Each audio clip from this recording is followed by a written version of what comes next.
Traders, how you doing? Tom with Tom Willard Trading. Welcome to a video. I'm going to actually do this in a few parts, so I don't have a lot of time today, but we're going to get started on this list of items. A lot of people have been asking me about getting trading ideas. Where do I get my trading ideas? How do I scan for them? So this is going to be kind of an addendum, kind of an updated training from the TA course series of videos you'll see on that playlist on my YouTube channel. So this will be a series, I don't know, probably maybe 2-3 videos to get through this list, and I'll add to it as I need to, as I come up with things that I feel like need to be addressed as I go through the process. And then, of course, email me, text me, or hit me up on Twitter, put comments in the YouTube video here. Let me know what you want to see, what additional questions you may have. My goal is to help as many people as possible with this trading game. So what I've kind of outlined here, and this took me about 30 seconds to do, I just try to get my mind around what you need to do to go from the beginning towards finding ideas, generating ideas, and then the technique and process as a whole course series beyond that. But let's get ideas. So get trading ideas. Where do you get ideas from? Well, you can get it from TV, Google searches, watching news items. Everything from CNBC to Fox Business to even your local news channels will give you ideas. And accumulate those ideas. What I'll do is I'll take notes on my phone or whatever if I'm out somewhere and I hear of a new idea, and I'll bring it back and I'll look at it. So it doesn't automatically make my list per se, but what it does do is it piques my interest so that I write the symbol down or the name of the company. I Google it, I research it a little bit, see if I want to add it to my universe of stocks. So what you're doing is this step 2 is you're generating a universe of stocks based on price and volume, meaning for day trading, typically I have a requirement here of about 1 million shares per day that I want it trading. I want liquidity. I want to be in and out where no one sees me coming and going. So typically that's what I look for. Now, will I trade stuff that does less than that? Yes, absolutely I will. These aren't hard and fast rules. There are caveats to all of these rules. But these are general rules. So I think it's just useful to share that with people to kind of give you kind of a baseline to build off of. Okay, so I'm jumping forward here a little bit. Swing trading, looking for at least 100,000 shares a day. And again, it depends on what you're buying. You can do something with a lot less volume than that. I've talked about and traded ideas on my YouTube channel with less trading volume than that. So again, general rule. But there are always exceptions to the rule. But that's just to keep you safe so that you can get in and out seamlessly. If you want to get out and you want to dump your 1,000 shares, 500 shares, 2,000 shares, whatever it is, if it's doing 100,000 shares a day, you should be able to get out pretty seamlessly. And there should always be a willing buyer for your shares to get out. Okay, so that's generally the general rules around the universe. So trading ideas, well, it depends on what platform you're using. I have multiple. My main one that I use is TradeStation. And you can build, if you just talk to most of these trading resources, these platforms, the software, they have great YouTube videos or tutorials on how to pull up miners. Most every one of them that I've been exposed to has good ways to generate trading ideas. You can find stuff near their, within 20% of an all-time high, within 20% of a yearly high or a low. Obviously, this works for the counter. Things that are, reporting in the next week. You can get all sorts of different reports and pull stuff. But just the general one, a resource that I want to give you that is free is this one. So FinViz here, it's just finviz.com. There's the thing, and you can look into, you can research companies here, but you'll see that every day they have pictures of the Dow, the Nasdaq, and the S&P.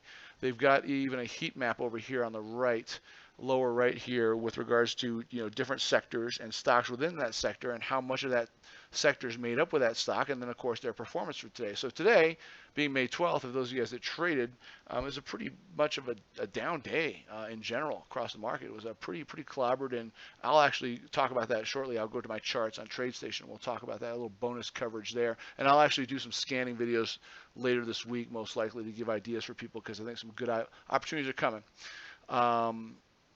You see technology sector here, communications, consumer cyclical, so on and so forth. You guys can read. So you'll see there's some green here. Intuit was up, Pfizer, Bristol Myers, Merck, AbbVie was slightly up. That's one of my swing trades that I'm in. CVX, ExxonMobil here in the energy sector, which is much smaller. Then if you go to the left here, you'll see a bunch of different ideas. So you can look up and look, if you just mouse over these ideas, it gives you kind of the chart over the last few months. You'll see March, April, and May for Autolus Therapeutics. Now, this is a stock, for example, I've never heard of or traded. So let me click on that. And there you can see it's been in a downtrend here. This is August of 2020. So you can see it's generally in a downtrend, but it had a big up candle day, green day on massive volume. That could be a sign of continuation to the upside. So I go, okay. Volume did, you see 45, 50,000 shares, 50,000 shares, and all of a sudden here it did 8.47 million shares. And then today it did 14.28 million. So this one is one that may be starting a new uptrend after a very long, hard downtrend. I don't know what this guy's, oh, it's an ad. Get rid of this. Bye, dude. It's been in a general downtrend, but it's up 35% today on massive volume. So there could be some news on this. This could be starting a different trend, a reversal of this downtrend to more of an uptrend that's starting. Typically, those things, those changes in trend start after these high volume days. Now, they don't always do. In fact, I have a lot of traps that I can share with you. That's for another video later, where this happens and then things just turn around and go more south. There's been a number of cases of that as of late. So you can get this AUTL. You can come down here. It talks about its PE, market cap, and all this different data that I don't really focus too much on because I'm a technical trader. I base it off the charts. But Autolus Therapeutics, that looks interesting to me.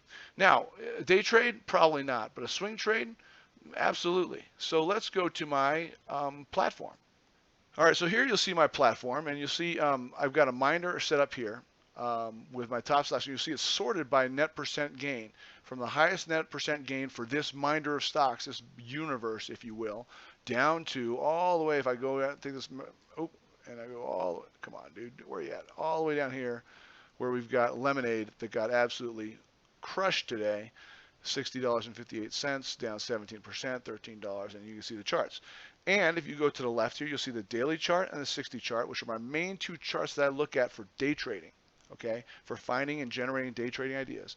My weekly chart here is in blue, so it's kind of like the bonus chart, and it's just there as more of a reference. And then I've got my 15-minute chart and my 5-minute chart. And actually, I want my 15 to be extended here so I can see more the last 2.5, 3 days on the 15-minute chart. So this is my format for looking at charts. So now AUTL, kind of like that. So let's just add that one here to my universe. You see I have 528, so 527. So AUTL has now been added. I can see now how it performs today. You can see this massive up day. Now I can go search for news if I want, but usually what I will do is, because I'm pressed for time, it's like, look, this had a banner day today. I don't know if it was probably news driven, but the bottom line is that it could be, after a long downtrend, it could be establishing something where it goes back up. Okay, now I'll start watching it. So now it's been added to my universe. You can see it auto-sorted, so it's gone here. It wasn't. I just typed it in here on the bottom line, and it's gone. It was up. I think it was up 37%. So I bet you it's all the way at the top. Let's go to the top. AUTL. I don't see it there. Oh, there it is, right there. AUTL. Second one from the top, because Chris had even a more banner day. So that's how you can generate ideas. Okay, so going back to this, let's go back to home. On FinViz, okay, and you can see all this. Now, in addition to this, they've got some great technical stuff here. Look at this. Trendline support. These tickers here are on trendline support. So they've drawn a trend line. You can see the trend line, the purple top of the trend and the blue bottom of the trend line. And when it comes down to that bottom of the trend line, it puts it here on these tickers. And that's typically can be a place where you're at support, meaning you could look to buy it. So Ethan Allen Interiors, Haverty Furniture Companies. Like these furniture companies are on fire with their trendline support. Here's a Cutera, and then of course Cytosorbents Corporation. So these are all three stocks I don't even, I think, trade. Trendline resistance. You can see stuff that's going up to resistance lines there, and this is a really useful site. And I think you can subscribe to it. I never have, but it would be one that I would look into if you're interested. And again, they don't know me. They're not. I'm not promoting them. I don't get, there's no kickbacks for me on this. This is just something I go to maybe about once a month just to see what's happening and going. I don't go in there all the time, not even once a week really, to find ideas. Because as you can see, I got 528 stocks in my universe. My universe has been established, okay? Wedge down, wedge up, horizontal support resistance. Here's again, channel up, channel down, double tops, multiple tops. So you can take a look here at JLS, for example. Let's just pull up that one. Okay, so there's your double top. Let me just pull it up and see if it shows it here. There's your double. It actually draws it in for you. Talk about fantastic, right? So FinViz really is a good site, and maybe, you know, from what I've seen, they give for free. It might be worth looking into as a you know, exploring what they offer beyond their free platform. Now let me go back to home here. Okay, so that's FinViz, and you can explore this on your own. You can see down here it talks. It's got Bitcoin sinking right now because Elon said something about not accepting it anymore. Must be wanting to pick it up on the cheap. Crude oil, natural gas, hear what's going on here. People that are selling, insider trading ideas. So there's some good stuff here. Check out FinViz, I strongly suggest. Okay, so going back here now to my platform. So wherever you get all this information, put it in a minder here.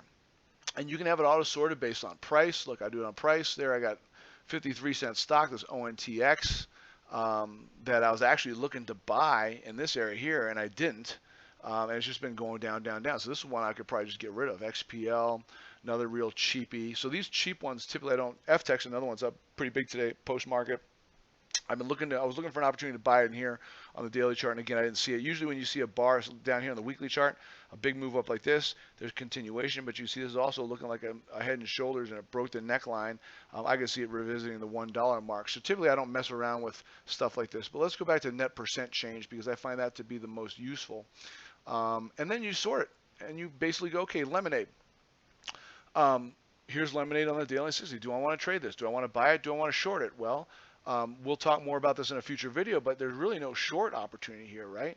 I mean, you've got a basing breakdown here right at the end of the day, but you have to see how it works out. You know, you technically could have gotten short right at the end of the day when it broke below the lows here, but what you're extended from the 60-period moving average, the 60-minute time frames, 20-period moving average. Okay, notice how just in this one is a perfect example. Let me just look at this. This is the 60-minute chart. The green line is the 20-period moving average. The blue is the 40.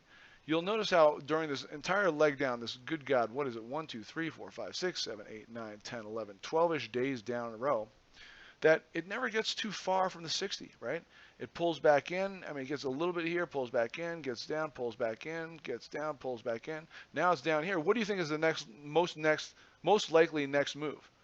Right? Probably catch up, move up a little bit, or go sideways and let that 60-period moving average catch up to it.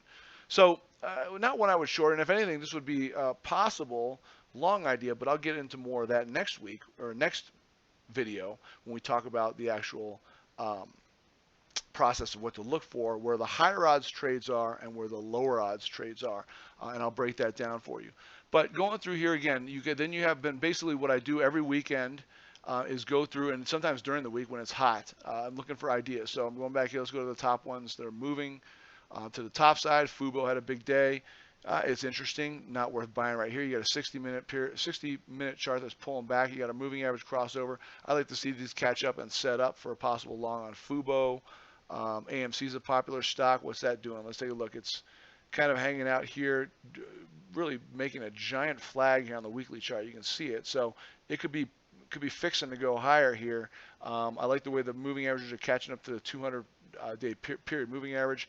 And then on the 60-minute chart, we are uptrending now. So AMC could be one to watch for the next month or two to go to the long side on. So that's going to be it for this video. I'll go into the next video, but we covered the first one. Get trading ideas, minders, scans, radars. Google it if you want. Price and volume. You see I even have 50-cent stocks in my universe. Again, it's not an exact science. It's what you want to look for. The more obviously you have in there, the more time it takes to look at it. So if you want to weed through the crap, stuff that you know that you're not going to trade, then don't put it in there. Me, I like having more stuff. I love doing this. I live for scanning and looking at this stuff. So I don't mind having a robust universe of 528-ish stocks at this point. That grows and shrinks. It grows and shrinks. ONTX maybe one I toss here because it's so cheap at some point. So in the next video, we'll talk about your approach. Buying stocks in an uptrend, shorting stocks in a downtrend, trading range-bound stocks at support and resistance, and so on and so forth. And I think there's some other things I'm going to add here. So anyway, hope you enjoyed this video. Hope that helps kind of lay the base groundwork as to what to look for and how to build that that first universe, that first blush of a universe for yourself, and then some general ideas on some high-level scanning.